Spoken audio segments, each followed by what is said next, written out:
You are Agent 47, the world's finest professional hitman. The Hitman series is 26 years old this year, and during that time, Agent 47's adventures in Assassination have varied in quality and community appreciation. Hitman, codename 47, was the game that started it all, of course, but nowadays its potential for sadistic sandbox strangulations feels severely limited when compared to modern releases. 2012's Hitman Absolution, on the other hand, split the fanbase down the middle by flinging away full player freedom and focusing on more linear, action-heavy level design. Fast forward to Sony's E3 2015 conference though, and the then license holder, Square Enix, and the current license holder and developer IO Interactive surprised the audience with a fully CG teaser trailer for Hitman, aka Hitman 2016. aka the first part of what is now known as Hitman World of Assassination. When Hitman 2016 finally launched, it was clear from the off that this was something properly special, one of those magical games that instantly clicks with its audience. Sometimes a developer happens upon the correct formula like a cheat code. They find the dopamine button in your brain and hammer it mercilessly. Where you go, how you infiltrate, who you become. And the insane replayability afforded by the game's highly detailed levels, jam-packed opportunities to off people and make miraculous escapes or fumbled fails felt like an expertly tossed clawhammer to the cranium.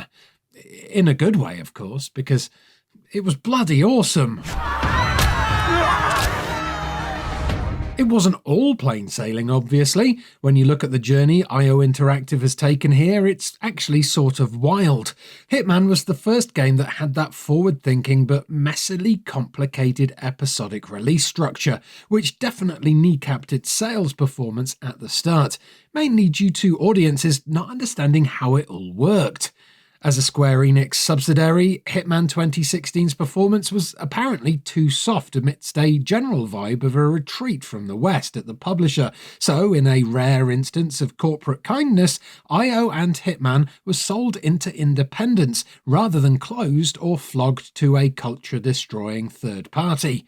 Hitman 2 was then published by WB Games, and by the third game, Hitman 3, which has only just turned 5 years old, IO took its shot at full self-publishing independence. Since IO's release of Hitman 3, things have changed further still. Over the last 5 years, Hitman 3 has morphed from being the third in a trilogy to a complete trilogy package, and over the 10 years since 2016, that package has been expanded with extra maps, modes, and of course, the addition of some incredible celebrity-led elusive targets that let dedicated hit people hunt down famous faces such as Sean Bean, Jean-Claude Van Damme, and Mads Mikkelsen. Well, this is turning into an interesting evening. Welcome to the VIP room here at the Casino Monarchic. You were even given the option to bump off us here at Team Eurogamer when we were given our own front page listing on Hitman 3's featured contract menu for a month.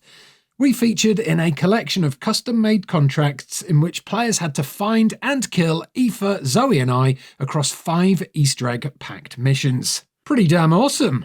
But also cruel if you killed me. But anyway, at what point is it all right to put the hammer down and declare something a true bona fide all-timer? A year?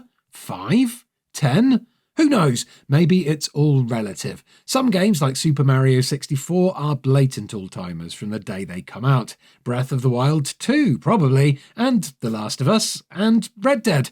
Sometimes the cultural milestone nature of a game can take a while to sink in though. Games like Rock Band, Arkham Asylum, or even Minecraft all had humble beginnings before going on to be absolute GOAT games. So perhaps the point is malleable, and of course, it's all subjective too.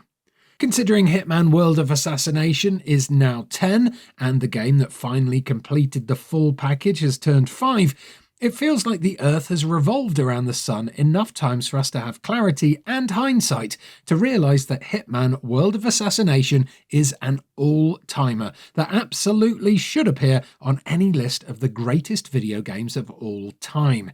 And yes, to answer your question if you're yet to experience it, Hitman World of Assassination is 100% worth playing in 2026.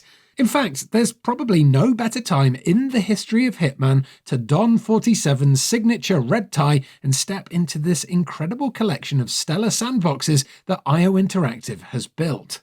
It's video game purity in every sense. The clockwork worlds which you can carefully learn, the living NPCs that are perfectly pitched in their predictable, exploitable stupidity. It is unashamed, unalloyed video gaming. There's minor ambitions towards the cinematic, but never at the cost of that formula where each level is an intricate Rube Goldberg machine, where you and 47 are the invader that mangles up the gears and sends the simulation flying off in the unexpected, delightful, hugely satisfying ways that are as likely to be plan-breaking as they are affirming. There is seldom a big AAA single-player game that one can learn inside out and replay again and again in this way. Hitman truly is a simple yet brilliantly dense evergreen comfort blanket of a game.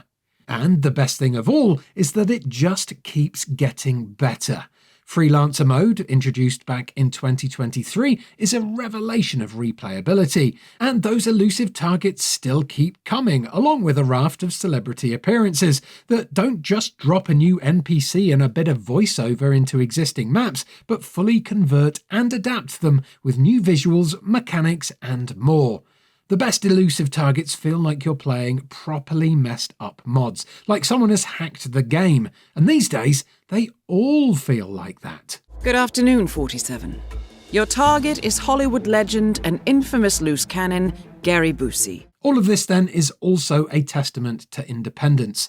While Square Enix clearly believed in the world of Assassination vision enough to bankroll the first game, they clearly didn't have subsequent belief to continue. IO Interactive did, and has ultimately reaped the rewards, and to be fair, much of what has been accomplished likely could not have been in a larger publishing operation.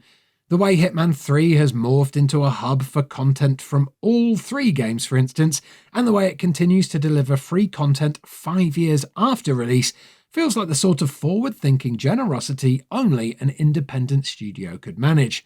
As do the various VR ports, some more successful than others, that cover pretty much the whole gamut of headsets from Sony's original PSVR through to PC VR, PSVR 2, and even standalone versions for the MetaQuest. The truth is that, because Hitman's greatness accrued over time like a snowball rolling down an ice-capped mountain, little of the launch criticism for any of the three games could truly predict how great they would become.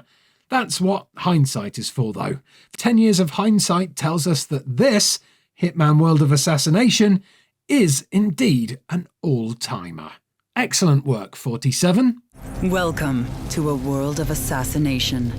Thanks so much for watching this retrospective on Hitman World of Assassination.